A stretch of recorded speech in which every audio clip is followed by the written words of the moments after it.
Look at me feeling, I'm feeling the green vibes today. Green. Ooh, crusty nail, look at that. Oh, that should look crusty. What else is green? Green? Oh, you're gonna go right here.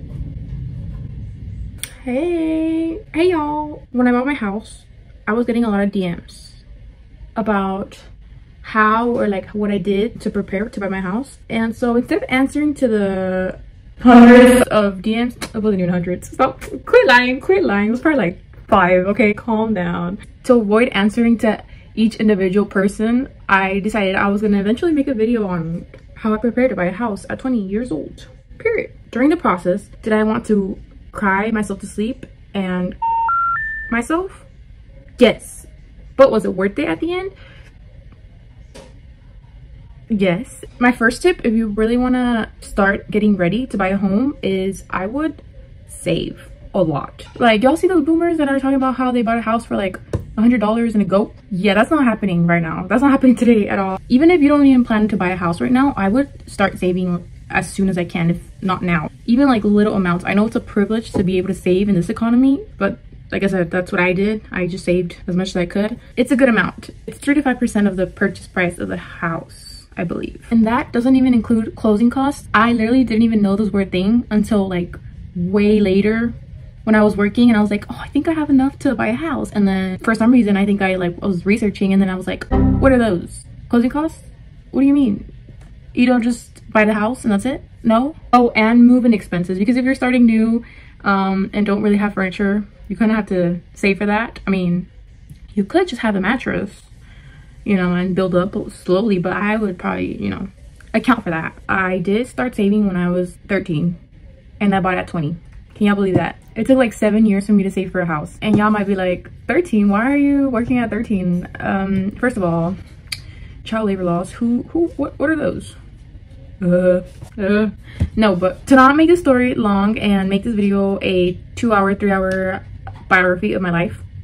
No, a biography is when the person is dead, right? What is it called when you write something about yourself? One writes an autobiography. Yep, I missed that day in reading class. I was a 13-year-old working my little self off and saving literally every single dollar that came into my, not even bank account, because I can't even have a bank account at 13, my piggy bank. I was the only income in my household, and I worked weekends while I went to school during the weekdays, and that's how I ended up saving a lot for my first house, because I had to get my mom and I out of where we were living at, because the place we were living at was so terrible and it wasn't livable conditions. Let me just say that. Unfortunately, I didn't get to have like a childhood the way other kids did at my age, which I'm kind of grateful for it now. Kind of. It did make me a more prepared human being for the adult life, and I'm grateful for that, because if not, I would be lost. I would be like, what the heck? How do you pay bills? But this is for the people who live with their parents. Bro, please, I beg you, please save up as much as you can. Take advantage that you're living with your parents, bro. Like, the amount of people that I see living with their parents and not taking advantage of it, like spending all their money, going out like every single day. I wish I would have had that. Like, I wish I would have been able to like save while living with my parents. Unfortunately, I was the only income in my household at 13. So please, if you're living with your parents, please take advantage of it, because it's rough out here and you will never get that chance again. If you move out, you're gonna be living paycheck to paycheck. I would get 2 jobs if I could. Like, it's just mind-blowing how some people don't think they're ever gonna move out, and it's just never gonna be the same. Like, you're never gonna be able to save as much as you could right now that you're living with them, or they're just not worried right now because they're like, oh, I don't have bills, like I ain't gotta worry about it. But like,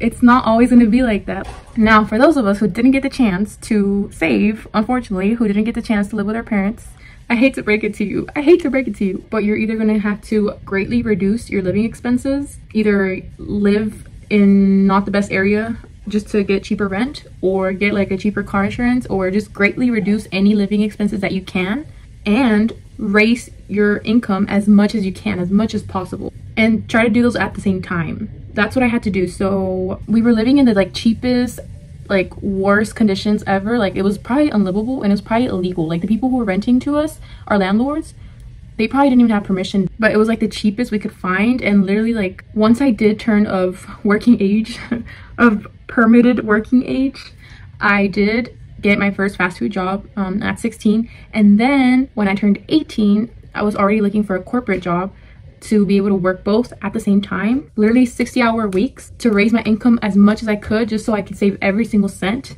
into buying a house. That's how determined I was, y'all. Get your fucking ass up and work.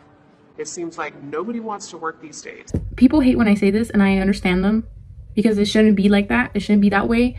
But you're really gonna have to greatly reduce your living expenses, and some of that is gonna include sacrifice. I had to sacrifice sometimes going out. I had to sacrifice sometimes having fun. Like, it was literally that serious. You're just gonna have to sacrifice. Like, I don't know what to tell you. Like, that's just the reality right now. Okay, another thing I did, I think when I was 16, my mom, God bless her, she was also really smart. She added me on her credit card when I was 16, I believe, and that helped immensely. It started working my credit. So when I was 18, I already had good credit. I have heard cases though when it has gone terribly wrong, and some parents are so like irresponsible and add their children to the credit cards and then ruin their credit because they themselves don't even know how to handle a credit card. If your parents are like huge spenders and just irresponsible, I proceed with caution, please, because how are you that selfish to ruin your kids' credit by the time they turn 18?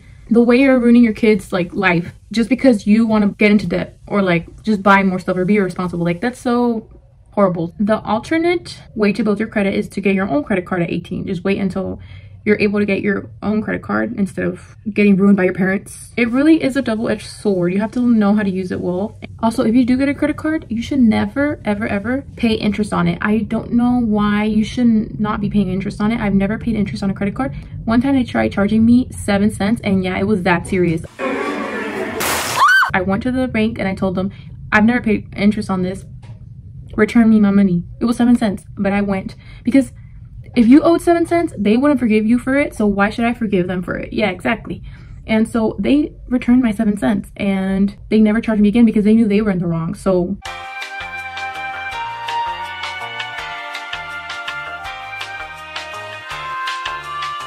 make sure you are paying it off in full every month, and you don't need to pay interest to raise your credit score. Like, that's not the thing. No, you shouldn't be paying. That's extra money just down the drain. Just use it on what you need, basic necessities only. I literally only used it for like groceries, gas, and like bills, and that was it. And paid it off in full every month. Okay, this is another helpful tip I did myself, and that was keep your debt the lowest you possibly can. Actually, don't get into debt. If your goal is to buy a house, don't even like try it. One of the banks that I was looking into, they were actually asking me to have another debt, to either have like a car loan, a student loan, any type of loan, because they wanted to like make sure I was able to like make payments month to month. And I was like, no, that's stupid.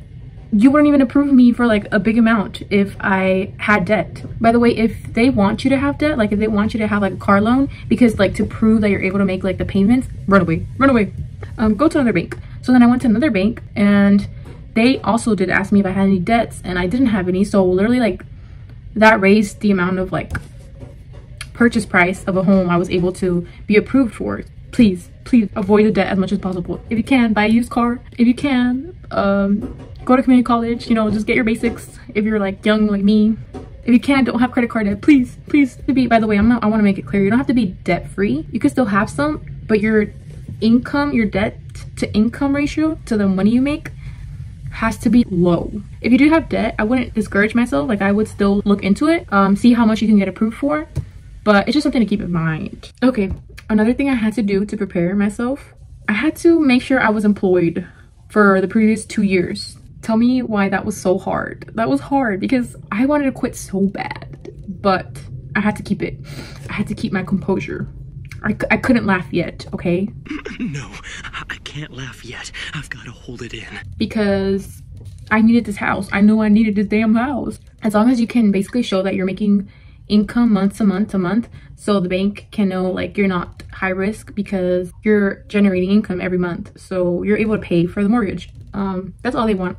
I'm pretty sure you can move jobs, but as long as it's like, you know, you quit one but you still made money like the next month, if that makes sense. Like, you didn't just like quit and then you had like a gap of like no income and then you got a job. You have to show like concurrent income basically per month. Also, be really honest on how much you can afford monthly, because I would get the numbers wrong. I'd be like, okay, well, if I make this amount of money, then I can afford a house with this amount of money, and it would almost be like I wasn't counting on all my expenses.